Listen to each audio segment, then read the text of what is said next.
Gentlemen, good afternoon, and I thank Dr. Garg for inviting India Smart Grid Forum to speak at this August conference.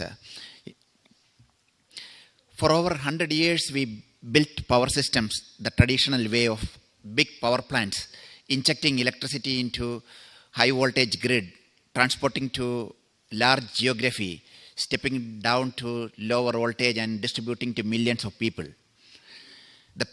The picture of the grid with limited number of power stations injecting electricity into a massive grid from where millions of consumers are throwing electricity. That remained by and large the same for over 100 years. But last 10 years, that is changing. With the distributed generation, a large number of power stations started, or distributed generation sources started injecting electricity into the grid. And last 5-6 years, when the rooftop came into picture, the picture of the grid has completely changed. Now it is millions of points of power injection onto the grid and millions of points of consumption in the grid. It is no more the traditional grid. We operated power system like generation, transmission, distribution, strict verticals. Even in organizations, power utilities had completely different verticals, GTD. The boundaries between that is fast disappearing today.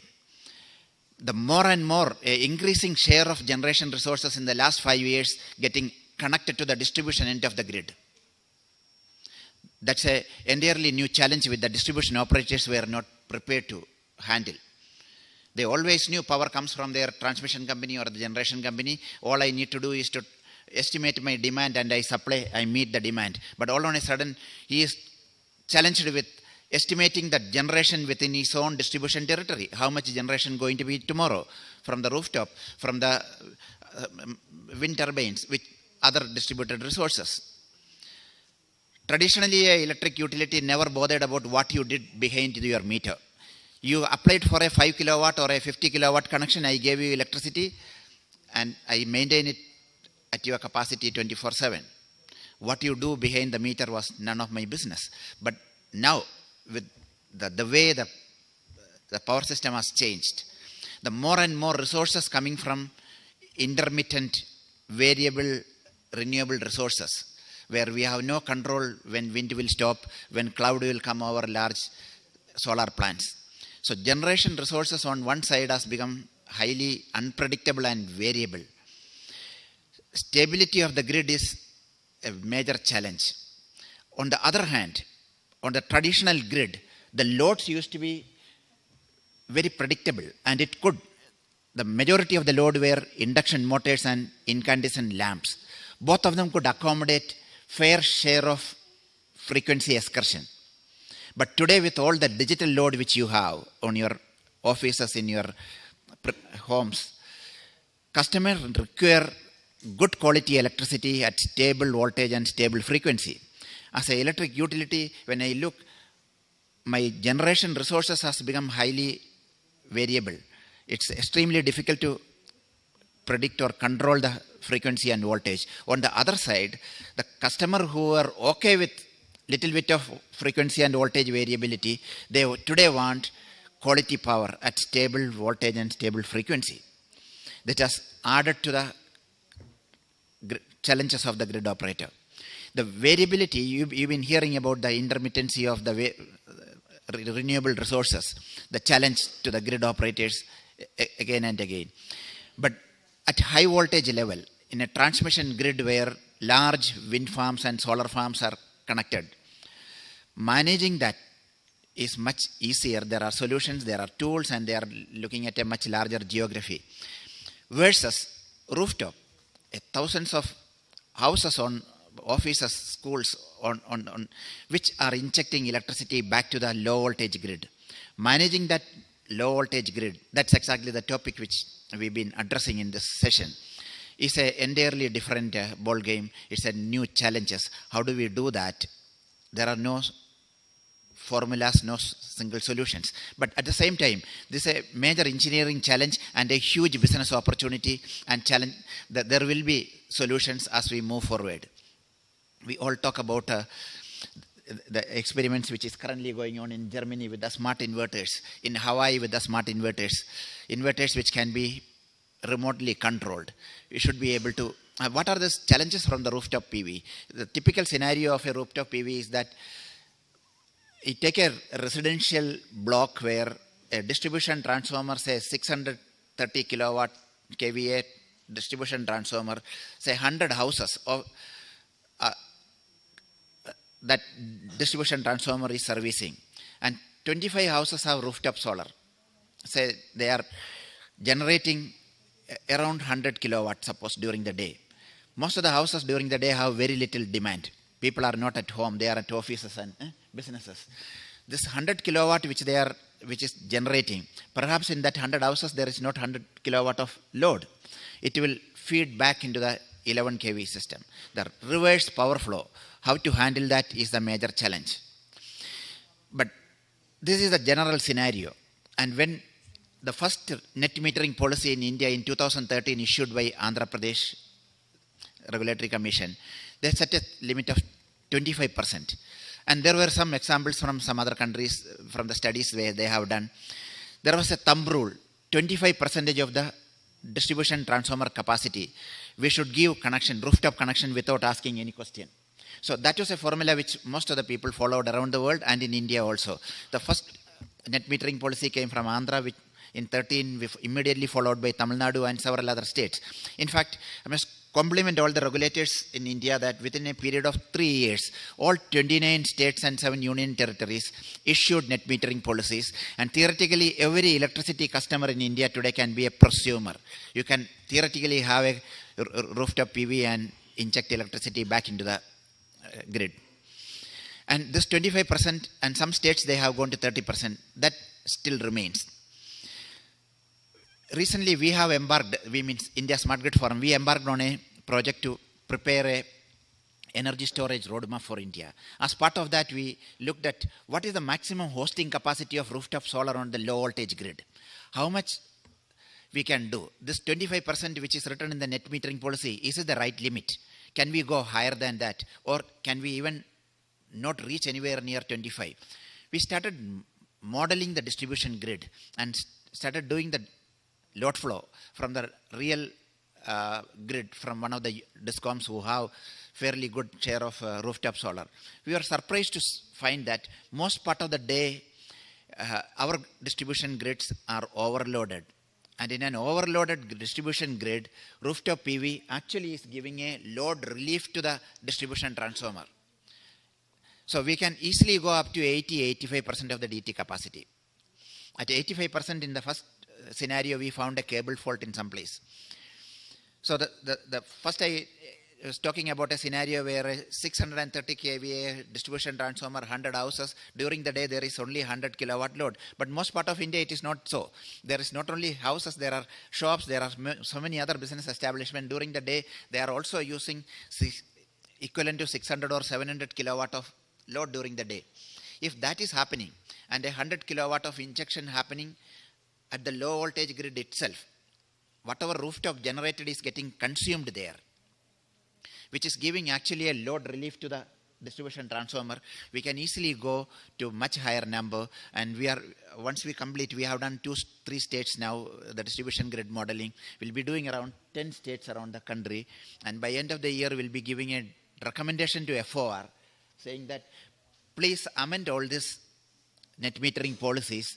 We should keep at least 50% in the next round of revision, that the limit of rooftop injection onto the distribution grid, or at least bring it to 50% of the DT capacity. Government on one side is promoting 40,000 megawatt of rooftop by 2022. With the price of kilowatt scale systems today, for most categories of customers across the country, it is economically attractive. Many of you, if you are consuming more than 500 units a month, you are paying more than 8 rupees or 9 rupees. Even kilowatt scale systems today can generate electricity at less than 6 rupees. So it's economically attractive, and this is going to be, even without any subsidy or promotion from the government, rooftop revolution is set to happen. Out of 40, we have done only 1.7. The right number as of last month is 1.7 something gigawatt. But by 2022, this 40 is achievable because people will find it economically attractive. And it may happen. System should be available. I get a call from people almost every other day. If we want to buy some solar panel and install our house, can you recommend some good quality panel? Can you recommend some? Many times I call Kushagra. So okay. Actually, there is a serious shortage of tested installers who can install that. When every colony will have tested or certified installers, and every shop where you go to buy air conditioner, washing machine, refrigerator, same fellows are going to sell you the PV systems. That day is not far. When that happens, this 40,000 will become 80,000 very soon. Because it's economically attractive for people. And there's a policy, and it's a promotion, and it's good for the... Today, as a grid operator, many of them are finding the advantages of having that. Delhi this year had exceeded the maximum load of 7,000 megawatt. Last year it was 6,700 megawatt. This 300 megawatt of extra load was less than 24 hours. To serve that 300 megawatt of load for less than 24 hours in a year, if we have to upgrade the distribution system, it is several $1 million of investment. At the same time, if we are able to leverage the rooftop generation, which is happening at the end of consumption end itself, I don't need to contract expensive power to meet that peak, nor as a distribution utility, I don't need to invest in upgrading my systems. Every city, the last 100 megawatt every year is used less than 100 hours a year. So the shifting of the equipment upgrade can be delayed. I mean, upgrade of the can be delayed if we properly plan how rooftops are going to be getting connected and how we can leverage that. Another very important change happening to the grid is electric vehicle. That's a new animal which has come to the distribution grid. The experiments with electric vehicles have established two very important points. One is that buying behavior of electric vehicles are influenced by friends and neighbors. And another one, they tend to use it like any other electrical appliance. They use it during the peak time. So electric vehicle, even the smallest one which is available in India, the Mahindra Riva, comes with a 11 kilowatt hour battery. That is equivalent to about 4 or 5 air conditioners. In a street where I bought a EV, my neighbor bought, my opposite house fellow bought. So 10 people in the same street have a EV, and all of us going to plug on before going to office in the morning. The distribution transformer will burn. And for a utility to upgrade the DT capacity, even if there is a separate tariff for a commercial tariff for electricity for electric vehicles, even then the distribution transformer and the cable capacity is to be upgraded so that the distribution grid can accommodate 20 or 30 electric vehicles to charge. That's a much bigger expense for the utility. Even in 1 or 2 decades, they will not be able to get a return on that investment. But at the same time, again, government is promoting electric mobility. Electric vehicles are attractive. People will buy it. People may use it. And we cannot stop them to using it. So here again, we need technologies. The rooftop coming on the grid, injecting electricity into the low voltage grid, electric vehicles which are coming and getting connected to the low voltage grid. To manage a grid with all these new animals require smarter technology. Hence the word, the smart grid, which is being talked about. And there has been a talk about smart grid for about 15 years. But most of the time when we talk to any utility, even in the developed world, they say, we don't need smart grid at this point in time. Our grid is good. We are able to. And when you go to developing countries, they say, my first priority is access to energy. I have bigger challenges. T&D loss reduction. All this, we'll look at smart grid later. But with the renewables, which has come in a big way, with the mainstreaming of the renewables, it has made digital technologies, automation technologies, a necessity for managing the grid. So I talked about the electric vehicles which are plugged onto the grid can be effectively utilized through smart systems for smoothing the variability of the rooftop PV generation. Imagine a building like this, which has rooftop PV and hundreds of electric vehicles which are plugged onto the basement. The surplus generation can be stored on the batteries of the vehicles. The moment there is a cloud comes and the electric the PV generation comes down, the vehicle batteries can push electricity back into the grid, vehicle to grid technologies. These are all that there is no technology challenges. All these technologies are already available. It's only the business models and commercialization is only pending. And in the coming years, with all these new challenges, electric vehicles will be participating in the grid. The vehicles will be, the buildings will become grid interactive buildings with rooftop PV, with electric vehicles and inverters and other kind of batteries and systems which you have. The demand response capabilities, the capability to automatically switch off some of the loads, the pumping loads, the cooling load remotely. So with this flexibility bringing into the demand as well, many of the buildings will be able to, a smart building with smart systems will be able to participate in the dynamic electricity market, buying electricity when the prices on the grid is cheap and selling it when the prices are higher, or even islanding from the grid during peak hours when the price is higher. So these kind of systems are coming up in all parts of the world. Mainly rooftops are contributing to this kind of smart campuses, smart buildings, smart campuses, smart microgrids becoming commercially viable. I had one or two more points which I wanted to talk about. Yeah. We need to have a enabling digital architecture for the distributed energy resources and enterprise systems integration. This is something which is very important, which utilities need to look at it at this point in time itself. Karnataka, a very big revolution has happened in last 3 years. Nobody knew about it. It's going to happen. About 5,000 megawatt of solar added in 3.5 years in Karnataka. Today they have close to 12,000 megawatt of renewable energy. During this monsoon months, many days, the total load in Karnataka is less than 10,000 megawatt. And with good wind and good sunshine, the generation from renewable energy is more than 10,000 megawatt many times during the day. And all on a sudden it stops. How to manage the grid is a very big challenge for them. And what is happening in Karnataka is something which other states should, it will immediately happen in Telangana, in Andhra Pradesh, and Tamil Nadu. So others should go and see renewable energy rich states. We need to have new systems so that the grid can be both transmission as well as the distribution grid can be effectively managed.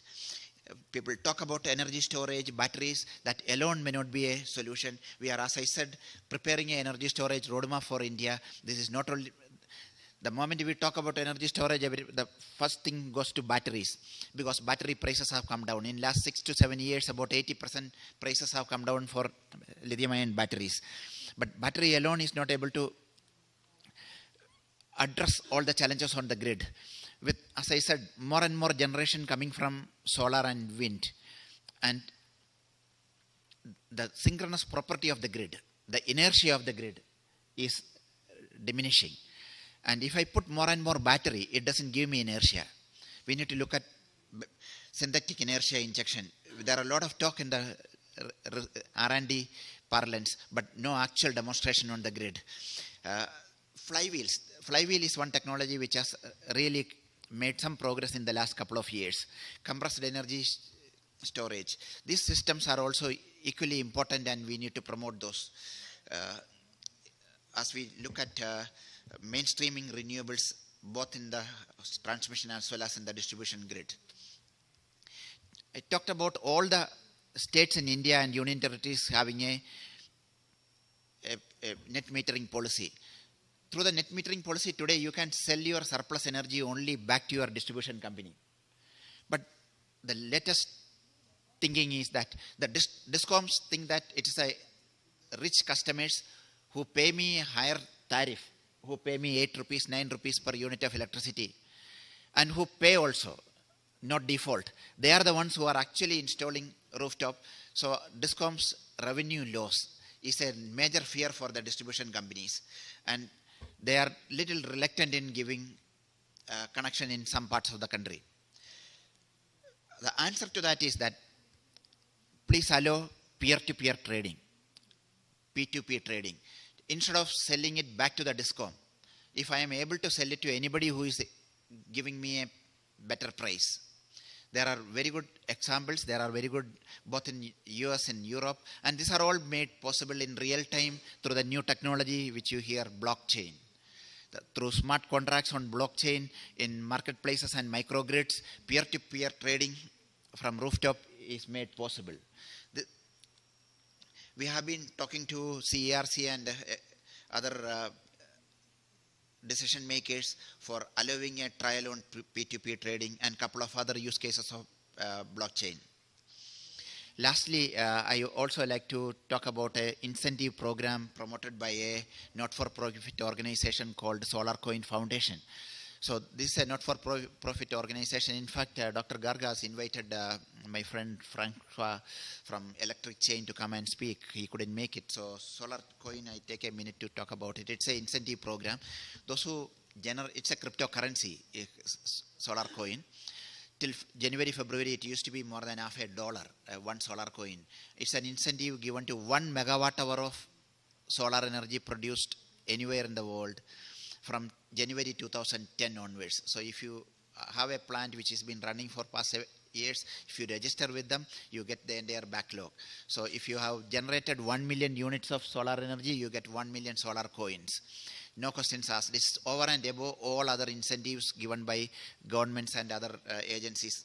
So this is coming from the SolarCoin Foundation, and it's a cryptocurrency which can be traded on any exchanges in India. The word cryptocurrency for the last couple of months is a taboo, but I hope government will issue policies enabling that. Anybody has any questions on SolarCoin, please contact me. We'll be happy to help them get their facilities registered and get this additional incentive so that more and more customers, prosumers, producers and other investors invest in solar energy for a sustainable future. Thank you very much.